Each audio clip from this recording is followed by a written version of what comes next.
Good afternoon, gang. I wanted to make this small video. I just finished correcting all the 5 Whys Accident Investigation assignment. It was worth 4%. And normally I wouldn't make this video, but as a class as a whole, you didn't do a particularly good job, and I'm concerned. Okay, so I've taught this course a couple of times now, and I haven't had this problem before. And so my first instinct with that is, maybe it's my fault. Maybe I haven't conveyed the idea, explained it well enough, and hence, like I said, the whole class as a whole didn't perform particularly well. Okay, only 9 out of the 12 people submitted this week, and so I want to go through it just for a few minutes, just to make sure everyone's on the same page and try to explain it. So there's 7 parts to this assignment. The main sections 1 through 5 and number 7, that was where I consider that your body, and I consider that worth 50% of the 4%. So if you did all that, you did it fairly well, I gave you 50%. Okay, and the other 50% was your behavioral and technical root causes of the 5 whys, to drill down to find out the root cause of your problem. Okay, and hence why a lot of you got 50. All right, so your body and putting it all together, that was fine. But your behavior, the main part, in my opinion, the main part, you didn't do too well. So I wanted to just show you where you can improve and how it's supposed to work. Okay. So one-line summary of the incident is just, if you can imagine, you have accident investigations on board and all these accident reports, and they're filed in a database with your HSSEQ department, and more than likely they're going to be an electronic database, and you just need a one-line summary. Okay. So this gentleman here, this person here, gave me this summary and wrote this 3 or 4 lines, and even this little section here on the bottom says, not that there's any intention to blame anyone in this report. This is not about, if I can do anything get across to you as well, accident investigation is always considered a no blame exercise. All you want to find out is the root cause and why this accident happened. Okay, always take that approach. Okay, so a one-line summary would look something like: metal splinter punctures boiler suit, causes 4mm cut to left arm, or left forearm, sorry. Okay, that's it. Just something you can see on your database, and then that'll be hooked on to everything else that's attached. Okay, just a little one-line summary, just a little thing.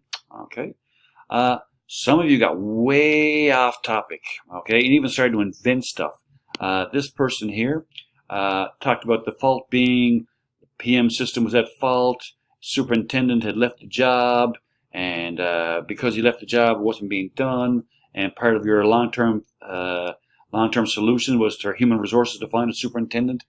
That was not in this assignment. Okay, and so I'm just showing you how a lot of people got off track. I'm not pointing out any particular one in an individual thing. Also, as well, you had to keep in mind a LARP, as low as reasonably practical. I always hear sometimes when people come up with solutions to, I don't know, really expensive, really huge ideas to make safety, make it as safe as possible. Okay, and I'll tell you right now, you can't do that. You can make us as safe as your SMS will allow it. Okay, you have a budget, you have to operate within that, and you have to make yourself as safe as you possibly can within that. I've heard people say, like, oh, we'll order all brand new gloves for the entire fleet, big leather ones here. I think someone actually suggested a full-length leather glove, or new shoes, or go to dry dock now and fix it immediately. Take a vessel off hire and go to dry dock immediately. No one is going to do that. Okay, so there has to be a balance. And plus, this guy, he's got a little 4mm cut in his arm. Okay, if you weren't on a ship, you wouldn't even report it. If you did that at your house, you'd put a Band-Aid on it. You wouldn't go to the hospital for that. You put a Band-Aid on it and move on. Okay, so keep that in mind. Sometimes when we're doing these accident investigations, we want to make it sound really, really good and really awesome and make all these recommendations and changes to the world. But that's not what it's about. You're here to find out where the system has broken down. Okay? All right. So with that, let's move on. So you're looking at your 7 steps, and we're going to get into the causes. Okay? So this is the one that I made for this particular assignment, and I've just looked at the behavioral side. Okay? And you're always going to start off with the active failure. Remember we talked about the active and latent failure? Okay, so the active failure is this piece of metal punctured the guy's skin. Right?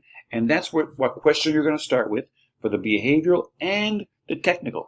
because that is the problem. That's your active failure, but you're going to examine it from a root cause to find out where it went wrong technically and also find out where it went wrong behaviorally. Okay, so this is the behavioral side, which I find is the harder side to do. I struggle with this still. Okay, so the first one is, why did the guy get injured? Okay, shrapnel pierced through the boiler suit during maintenance on the valve. Okay, why did it pass through the boiler suit? Because it broke off from the lock washer. All right, why did the shrapnel break? Underestimated the malleability of the washer. It was a little bit brittle. Gave it a clap. Poof, it split. Okay, why was it underestimated? Risk normalization. Okay. Why risk normalization? Because they've done this job a million times. A lock washer, you got to pop it off. Sometimes it comes off in one piece, nice and easy. But the guys know that on occasion, it does break. Okay? So why was there risk normalization carried out in the same manner before and no one got hurt? Well, why wasn't anyone hurt the last time? Okay? Because they were considering the line of fire if it does break. So it has broken in the past. So they know if you're standing there, you're going to get this, you may ricochet off. So they were standing off on a distance. Right? One person was holding it here, the other guy there. They figured that it would break this way. Okay. Why were they in the line of fire this time? Okay. And the reason is because it ricocheted off. It ricocheted off the blue cabinet, came back, pierced through the boiler suit, and got him in the arm. Okay. And so why was there an unexpected ricochet? And there is nothing in our SMS that can account for luck factor. Remember good old, I think it was chapter 1, luck factor? Just shitty luck. All right? Same ricocheted off. And that's where it says here, nothing we can plan for. The PPE and the proper body position was our last line of defense. Okay? Remember the good old hierarchy of control? Okay? First off is, don't do the job at all. So these guys, that valve, they wanted to repair it for a long time, but they couldn't do it. Okay? Not do it safely, because if they would have done it, they would have had to stop the ship, go off pay. So is the value of fixing this valve and taking your ship off pay? There's no decision. You're going to stop and wait for that valve. Okay? You're going to stop. So you're going to continue running your ship. Next is substitution. They kept using another heater instead of this one to keep going on. Last but not least, engineering controls. So now they've stopped. They're at anchor for a little while. So their engineering controls for this particular job is they take it out of the site, bring it to the workshop, put it in a vise, try to have the areas controlled as they possibly can. They could have done that out on deck in a moving environment. They even went this far, brought in the vise. Okay. Next is procedural. So they had it in the daily work plan. They did a risk assessment. They had a toolbox talk. They went through all the procedures. And last but not least is PPE. Okay. And body position, proper tools, proper PPE. If you looked at those guys, goggles on, face shield, full boiler suits, body position, helmets, sleeves are rolled down. What else could we do? Okay. And the answer is nothing. Nada. Okay. So a few of you guys, I'm just picking a few of you at random here now. You broke it down in behavioral and cause. But like I said, your two questions here, they weren't the same. Okay. The question you wanted to have at the top is, why was the guy injured? Okay. And you looked at it from a valve point of view, but the active failure was the injury. And then you worked down from there. Okay. What else? Some of you just didn't even bother to use the 5 whys, just spit out a few questions. That's why you got 0 for that. Okay. What else? Other people. Recommendations. I probably should have put this in the beginning. So recommendations, short term and long term, sit down and have a discussion was one of the things this gentleman said.